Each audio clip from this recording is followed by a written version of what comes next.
As we continue our preseason preview series at the CFF site, today we're going to talk about position battles and we're also going to get into late round sleepers. I'm joined, as always, with my partner, Mike Bainbridge. And Mike, when we talk about position battles, let's go ahead and start there. You've talked and done a lot of shows already this spring, this summer. We've done some shows for the website as well. We want to get into some other position battles that maybe there's not been a lot of light shed on. We don't want to kind of beat the ones that have already been hammered out over and over and over. So we're going to go a little bit deeper with some of those maybe other position battles that don't get a lot of attention, right? That's where we want to go with this show.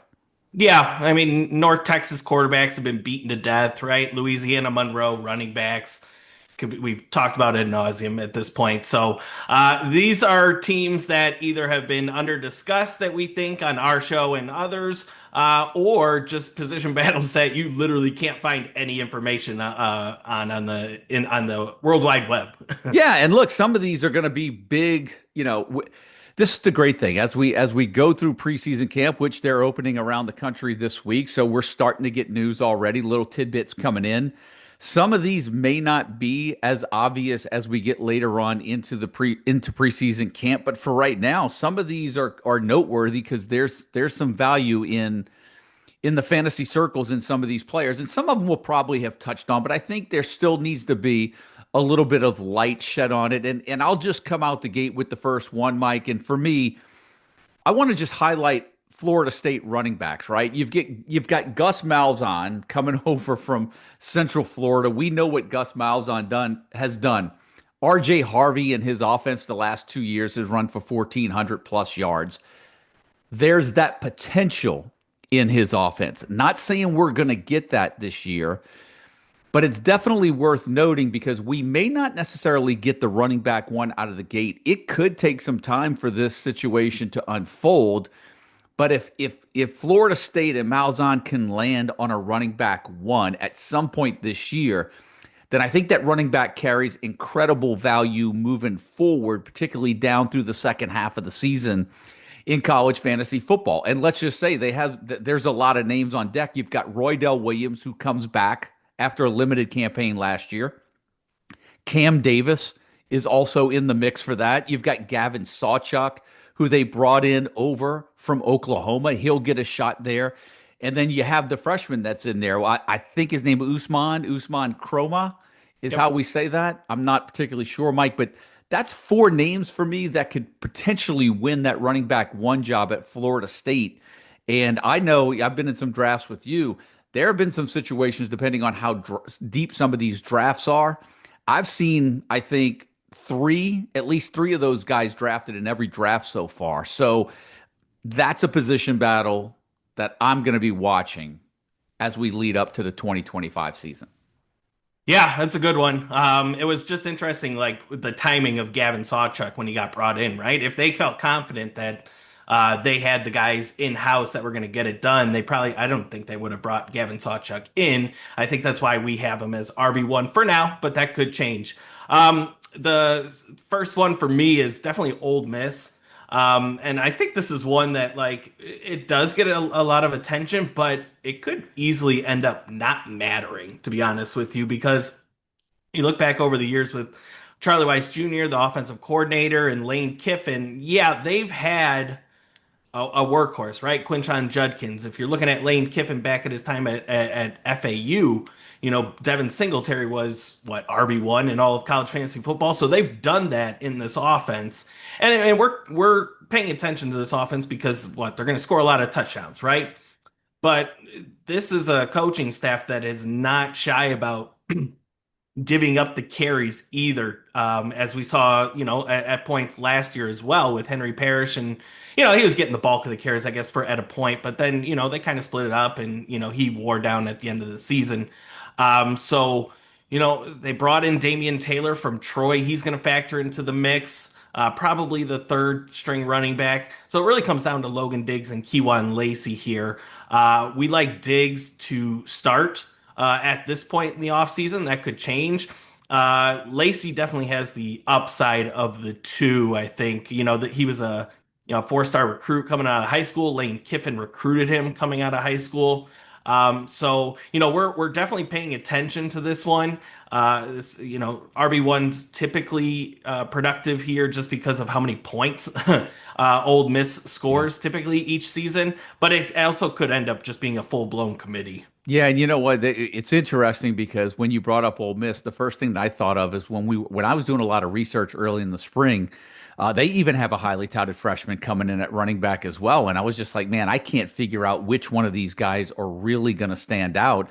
I just wonder if the freshman somewhere along the way kind of gets a look as well, right? So there could be a number of options. To your point, we'd love to be able to see a pinpoint running back one identified. We may not get one this year at all.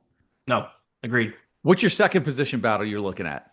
Yeah, this one's interesting. I've kind of had a difference of opinion than some of the CFF community on this one. It's the Liberty backfield, and I get why folks are drafting Juju Gray. I think he's gotten probably the most pub coming out of, spring ball. As he's a former NC State transfer. He's a wide receiver converted to running back. And the appealing part is that he does have positional Dual versatility, right? eligibility. Yeah. Yep, dual eligibility as a running back and wide receiver. The issue is that he doesn't play that profitable spot in the coastal Carolina, in the Liberty backfield, right? Back. It's the A back and the B back. We want the B back. That's the Quentin Cooley's of the world. That's the CJ Maribel's back at Coastal Carolina with Jamie Chadwell Yep. there. So I don't know. I'm fine with letting Juju Gray go, pass me by in drafts, and I'll focus on Caden Williams, who's the projected starter at B back there. That is a guy you can get in the 30th round. I think the best comparison for me 2 years ago. Liberty had a same style of player as Juju Gray. His name is Aaron Bedgood. He came Yep. over from Coastal Carolina, another running back, wide receiver type. Man, he averaged like 9 points a game. He finished as wide receiver 202. So maybe Juju Gray is, the guy to have in that backfield, and that could work out for folks. But I don't know. I don't see it just based on what we know in previous history with this system. Yeah, you and I are aligned there. When you talk about Caden Williams, I think Evan Dickens, I think he may be competing with there. Those are the two names where you and I were kind of really trying to do the deep dive on. And so Juju Gray, I'm with you. Yeah, I've just been letting him go. I have no Yep. interest right there, just given what we know with the backfield and the system. My second team, I'll go over to the ACC, Mike. I'm going to go to Syracuse quarterback. I know this has gotten a little bit of attention. You've got Ricky Collins that came in from LSU, was there in the spring. Steve Angeli gets signed to come in there from Notre Dame. If you look at both of those guys, Angeli probably, not that he has a ton of game experience, might be a little bit more of, hey, we know what we might be getting, where Ricky Collins is a little bit of a wild card coming in as a transfer from LSU. He could probably do a little bit more and be a little bit better of a fantasy asset, I think, from a dual perspective. But what's interesting is with them signing Angeli, we have Angeli projected at quarterback one there, and then all of a sudden, media days start and Ricky Collins shows up at media day, right? And, sometimes we have to be careful on how much attention we give it. I mean, Ricky Collins was there all spring. He practiced. If they had to name a starting quarterback coming out of the spring, it was going to be Ricky Collins. These are all the things that coach said. But then they bring in Steve Angeli, right? And so, given what we saw out of Angeli at Notre Dame, and I think given the receivers that they have there and how Syracuse played last year with Kyle McCord at quarterback, who was primarily a passer anyway, it just seems to me that Angeli, the kind of the stars are aligned for Angeli, but we're not there yet, and it's not set in stone. And they've got targets there, right? They've got Justin Ross Simmons, they've got Jonte Cook. Cook. Thank you. Yep. Yes, and Gill as well. So there's some receivers there. You're talking about McCord, who threw for 4,700 yards and 34 touchdowns. We want a piece of that quarterback, but there's in the drafts that we've been in, nobody's willing to go up to get one of those Syracuse quarterbacks because there's a little too much uncertainty right now. And look, I touched on this. in one of the shows that I did with schedule analysis. I do think that Syracuse has the toughest schedule in the ACC. Could we possibly see those guys rotate through until someone actually settles into the starting job? So that's one that's under the radar for me. When I go to a third one, and I'll tee up the third one here, lead into that one, I'm going to go over to Arizona, where we had Tet McMillan move on, first round draft pick in the NFL draft, goes for 1,300 yards last year, scores 8 touchdowns. He was one of the higher projected, higher ranked preseason wide receivers on our list. Some folks had him as their preseason wide receiver one last year. Chris Hunter returns as the leading receiver who only had 323 yards last year. I think until they signed Chris Hudson, he was probably the de facto wide receiver one, but I think Chris Hudson coming in after catching 54 passes for almost 700 yards at Washington State last year. Someone's going to be the focal point of that passing game, at least we believe. The thing is that those guys are not going early in drafts, and I really want to see how that shakes out. We've got the nod going to Chris Hudson. They bring him in as a transfer. Um, but no receiver in that Arizona offense is getting nearly the amount of love that Tet McMillan got last year, and rightfully so, right? But there's fantasy value there if a true wide receiver one is identified with what we believe is a good quarterback coming back in Noah Fafita. Yeah, that one's interesting too. They are both going late. I We did land on Chris Hudson just because of all the spring buzz that he got. Like multiple beat writers said, like he was the best wide receiver for Arizona coming out of the spring. I always remember back to last season with Chris Hunter, and it's like the beat writers were saying, like, oh man, they got to throw this guy NIL money after the season, right? Just because of he popped in the month of November too. So I do think it's going to be one of those two. I'm with you. I'm looking forward to that one. I think we can agree too. People were drafting Luke Weissong coming over from New Mexico early in Yeah. the offseason. I do not think at all it's going to be him as the wide receiver one there. Yeah, and look, I'm a Yeah. hometown guy. Chris Hunter's a New Orleans kid, so I've been kind of having my eyes on him for a little while. But the addition of Chris Hudson coming in and some of the reviews he's got in spring gives me, a lot. His kind of has us giving him the nod. Yeah, who's your third one on the list? Yeah, Cincinnati running backs, I think, is an interesting one. Most people just penciled in Tawi Walker, the Wisconsin transfer, as the likeliest candidate to be RB1 there, taking over for Corey Kiner. And I get it. I feel like there's similar-ish players, right? That they just kind of a seamless fit there. But, this 4.6 yards per carry average over his career doesn't really exude a lot of confidence with that pick. And they have a guy in Evan Pryor who was the backup last year, former Ohio State transfer. He averaged 7.5 yards per carry. So in terms of explosiveness and ability, to break tackles and stuff like that, like I think Evan Pryor definitely could surge ahead as the more explosive option in that backfield. We loved the Scott Satterfield running backs one coming out of, back at App State, but I also think this could be a full-blown committee between these two, and maybe somebody else gets into the mix. And I know that you are going to comment on the offensive line with Cincinnati.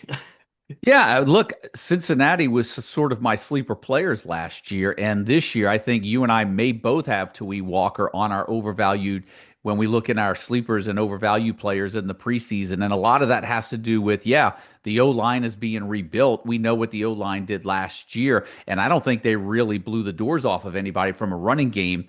Evan Pryor is sort of the big play guy in that backfield. I can see where they both get some touches there. But Cincinnati, for me, is just rebuild offensive line. Last year, I had them as my sleepers. To me, I don't think they're sleeping up and sneaking up on anyone. I'm actually scared off of Cincinnati players in general this year, all around, except maybe Jeff Caldwell at receiver, who's been getting early reviews both out of spring and in the fall, right? Yeah, and then just the additional factor of Brennan Sorsby at quarterback, right? He's gonna vulture touchdowns. I think he had what, 9 or 10 last year. So, that's another factor that just you might not be as interested in the running backfield. But I'm interested to see who comes out on top there. Who's next on your list? Yeah, this is one of those situations where you be hard pressed to find any information. The only information that you're going to find out is from a student reporter at Miami of Ohio. So, you can question the reliability of that information. But, I would say among like G5 schools, Miami of Ohio is kind of wide receiver U with just all the production that they've had under Chuck Martin over the Yeah. years. You look at Jack Sorensen and Mac Hippenhammer, even last year to a lesser extent with Javon Tracy. So, they've just had really good wide receiver production over the years, and they brought an influx of P4 transfers, Deion Colsey coming over from Notre Dame. Who else? Darian Williamson from Florida That's right. State. And then a couple others. So there's a lot of mouths in that room, and probably no established, wide receiver one at this point, or at least that we know of, just because, none of these guys really did anything at their previous stop. So that's one that we'll be looking to get any sort of tidbits, right, out of message boards, a random tweet, something, because they're not getting drafted and somebody's going to be valuable there. That wide receiver one spot has been incredibly valuable over the last few years. There is a little bit of a tweak, though, in the system this year, and that Daquan Finn is the quarterback, right? So he can throw the ball around too, but he's going to move around a little bit as well. I don't know if we look at Jack Sorensen type levels, but to your point, that No. Miami of Ohio wide receiver one spot has been incredibly valuable. So that's a Yeah. good call. I like that, Mike. My fourth spot where I'll land is with the Kentucky Wildcats at running back. And the reason why I have this one on the list, in 2023, you had Ray Davis there. He was 1,000 yard back. In 2021, Chris Rodriguez was there. He was 1,000 yard back as well. Kentucky would like to identify, it seems like, a running back one at times. Chip Triana was there last year. There were just injuries up and down the board. You've got Jamarian Wilcox. He's back after leading their team last year with like, I think 500 and something yards last year. Well, what was the confidence in him going into 2025? They bring in Chip, not Trip. They bring in Dante Dowdell from Nebraska, right? Who had 600 yards rushing with Nebraska, scored 12 touchdowns, and then on top of that, they go out and get Seth McGowan, the transfer from New Mexico State, and he of course he was paired with Mike Washington last year. Both of those guys parlayed their success at New Mexico State into getting some extra money NIL deal at SEC schools. But I just think that Kentucky would like to have a feature back. I'm not sure if we get it, but we've got Dowdell there, we've got Wilcox, we've got McGowan. I'd really like to see if a running back one emerges based on spring. It seemed like Dowdell had a really solid spring, but now with McGowan coming in, we'll see how things unfold in preseason camp. But this could be one of those situations where if we get a true running back one, and I don't think with that stable of backs, we're going to get somebody that's going to be an absolute bell cow, but with injuries, you never know what's going to happen. I think there's some value in a running back one at Kentucky if we don't get a timeshare there. Yeah, I think just listening to some podcasts, that's the coaching staff's preference, right? They want that RB1 as we've seen in previous years. It just might take a little bit of time to get there and somebody to establish themselves. Absolutely. So, where you have on, you know what? I'll start. You got one more left. I got one more. I'll let you go last. So I'll tee this one up, Mike. And this one, I know we've talked about, I've talked about, but I think it's really worth monitoring in preseason camp. I'm just going to go Oregon receivers, right? Because we had Evan Stewart get injured. You were looking at DeCorian Moore as their top receiver.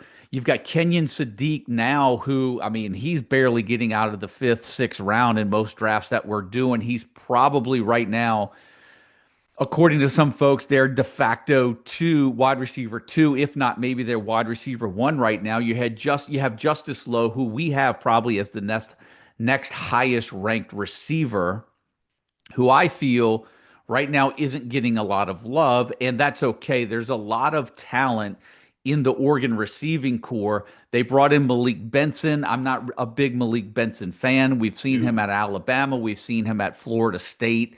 Could he work at Oregon? Maybe so. You got Jeremiah McClellan there, right? So there's some other options there. But I just think given that system under Will Stein, last year we had a feature receiver in Tez Johnson in 24. There were two 1,000-yard receivers at Oregon. Um, when you look at the last 2 years at Oregon, I think their wide receiver three has had minimum 5 touchdown receptions. And we're not expecting a Tez Johnson this year. I don't know if there's a 90 plus catch guy on that team. So we could see things spread around a little bit amongst their top three receivers. And right now, I just feel like Justice Lowe may be the safer bet for that second wide receiver spot. And we'll get into that later. But I just think that wide receiver rotation depth chart needs to be kept an eye on in camp because there's always value in that wide receiver two at Oregon and sometimes wide receiver three. Yeah, that one's tough for me. I really I don't know who's going to come out of there. I think Justice Lowe is a solid player as we saw last year when he stepped into the starting lineup late. But I don't know how much upside he has. But to your point, the wide receiver two under offensive coordinator Will Stein. I mean, it's had multiple 100 target seasons there. So wide receiver two, whoever that ends up being, could definitely hit in our fantasy drafts. Who's last on your list here? Who you bringing it home with? Yeah, this one, in-state rival, Michigan State. We all, dating back to Colorado, when Brian Lindgren, the offensive coordinator, was there. Oregon State with Jonathan Smith. Like we always wanted the Jonathan Smith RB1, and I know last year obviously didn't pan out, but this guy, the RB1 for Jonathan Smith, is not being drafted hardly at all in these 30-round best balls. And aside from last year, the RB1 under Jonathan Smith averaged over 1,100 yards and almost 200 carries per season. So, this is a battle that we really didn't hear a lot about during the spring. And nobody's really drafting. So I think somebody's going to be good here. I just don't know exactly who that is. Elijah Tolliver came over from Sacramento State. He rushed for almost 1,000 yards last year. He's a bigger bodied running back, kind of that Damian Martinez, build. I know people like the incoming freshman, Chase Clazario, I believe his name is, or something like that. So, there's just not a lot of information as to who actually leads that backfield. So that's just one that I'll be paying attention to. Michigan State was obviously very poor offensively last year, but they bring back, I think they're 16th in returning production. So, they're kind of set up here to at least maybe be a bowl team in 2025. And I see that offense taking a step forward. Yeah, look, with one of your players that you were buying, you brought up Jake Velling, if you remember the tight end, and I was like, yeah, we could see that, especially if Aiden Childs develops now in another year at quarterback.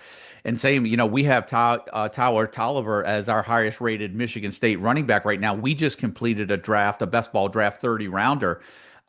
He was on my radar, and I stayed away because, quite frankly, I feel like there were just too many names in the mix at running back at Michigan State right now for me to really take a stab on him in a best ball. More of a redraft because I know that I can kind of dump and reload with the waiver wire. But I really like that one. I like that one a lot. Yeah, I just think we need some sort of piece of news there in the next week or so coming out of Michigan State camp. And I think that you're going to see people start to draft that. Yeah. So look, those are the position battles that are quote unquote under the radar right now that Mike and I have our eyes on as we enter preseason camp. Preseason camps are starting around the country right now, but those are the top ones right there. And we'll be monitoring them all throughout the preseason. So make sure you're staying in touch and watching and following the CFF site. Follow us on Twitter. Follow Mike as well. Great information. And if you're not in the CFF Discord, it's the place to be.